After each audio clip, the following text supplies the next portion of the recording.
السلام عليكم ورحمة الله تعالى وبركاته. بسم الله الرحمن الرحيم والصلاة والسلام على أشرف المرسلين وعلى آله وصحبه أجمعين. ബഹുമാനപ്പെട്ട ഉസ്താദുമാർ, നല്ലവരായ മുത്തഅല്ലിം സുഹൃത്തുക്കൾ,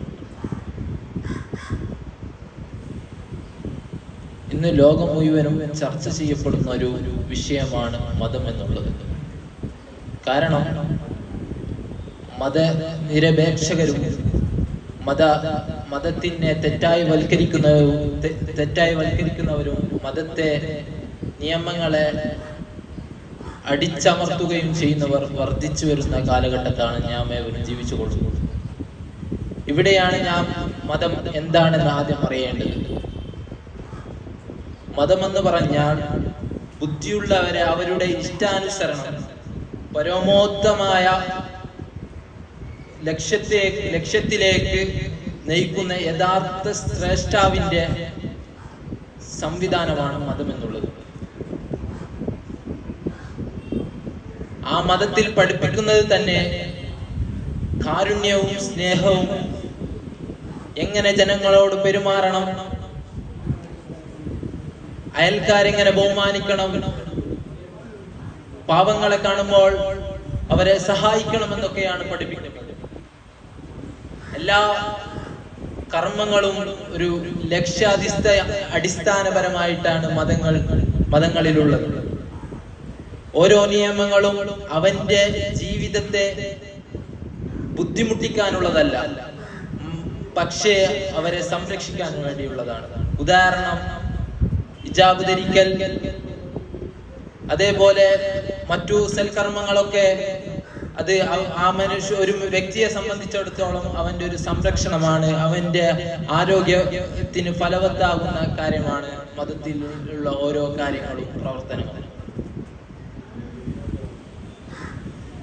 ഞാൻ മറുവശം ചിന്തിക്കുകയാണെങ്കിൽ, മതത്തെ കുറിച്ച് തെറ്റായി വൽക്കരിക്കുന്നവർ ചിലപ്പോൾ മതത്തിന്റെ പേര് പറഞ്ഞുകൊണ്ട് ചില വൃത്തികെട്ട പ്രവർത്തനങ്ങൾ കാണിച്ചു കൂട്ടുമ്പോൾ യഥാർത്ഥ മതത്തിനാണ് അത് കോട്ടം വരുന്നത്.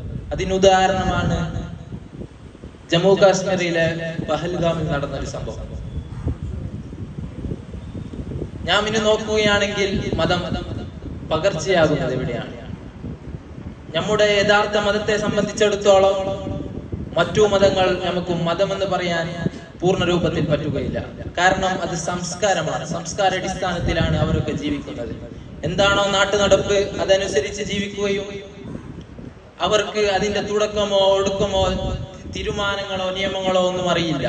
അവരുടെ മുൻഗാമികൾ എന്ത് ചെയ്തോ അതേപടി ചെയ്തു. അതിന് ഉദാഹരണമാണ് ഇന്ത്യയുടെ സ്വാതന്ത്ര്യത്തിന് മുമ്പുള്ള ഇന്ത്യയിലെ ചില സംഭവങ്ങൾ. ഉദാഹരണം, സതി പോലൊത്ത ഒരു ഭർത്താവ് മരിച്ചാൽ സ്വന്തം ഭാര്യ ആ ശവത്തെ കത്തിക്കുന്ന തീയിൽ ചാടുക എന്നുള്ളത്. ഇത് ഒരു പകർച്ചയാണ്. മുൻഗാമികൾ എന്ത് ചെയ്തോ അതേപടി അവർ ചെയ്യുകയും അവർ അതേപടി ചെയ്യുകയും അവർ എന്താണോ കാണിച്ചു കൂട്ടിയത് അത് അവരുടെ ജീവിതത്തിൽ പകർത്തുകയാണ് അവർ ചെയ്തത്. ഇത് നമ്മുടെ മതത്തെ സംബന്ധിച്ചിടത്തോളം വളരെ വ്യത്യാസമാണ്. ഒരിക്കലും യഥാർത്ഥ മതം, യഥാർത്ഥ ശ്രേഷ്ഠാവിൽ നിന്നുള്ള മതം ഒരിക്കലും അങ്ങനെ പഠിപ്പിക്കുന്നില്ല. അല്ലാഹു സുബ്ഹാനഹു വ തആല പറയുന്നു, ഇന്നദ്ദീന ഇൻദല്ലാഹിൽ ഇസ്ലാം. അല്ലാഹുവിന്റെ അടുക്കൽ ഏറ്റവും സ്വീകാര്യമായ മതം അത് ഇസ്ലാമാണ്. അതുകൊണ്ട് പ്രിയമുള്ളവരെ, നമ്മുടെ മതകാര്യങ്ങൾ നമുക്ക് ഒരു ഭാരമാകുന്നത് ചിന്തിക്കുന്നതിനേക്കാൾ നമുക്കതൊരു ഫലവത്തായ ഒരു കാര്യം കൂടിയാണ്. അത് നാം ജീവിതത്തിൽ പകർത്തുകയും അതിന്റെ മതാനുസരിച്ച് ജീവിക്കുകയും ചെയ്യണമെന്ന് ഓർമ്മപ്പെടുത്തുന്നു.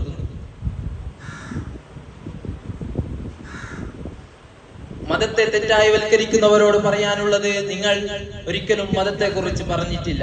മതം പഠിപ്പിക്കുന്നത് തന്നെ മനുഷ്യ സന്ദേശമാണ്. മനുഷ്യന്മാരോട് എങ്ങനെ പെരുമാറുക, സഹജീവികളോട് കാരുണ്യം കാണിക്കുക, മറ്റുള്ളവരോട് നല്ല രീതിയിൽ പെരുമാറുക, അതല്ലേ നബി സല്ലല്ലാഹു അലൈഹി വസല്ലം തങ്ങൾ നമുക്ക് പഠിപ്പിച്ചത്.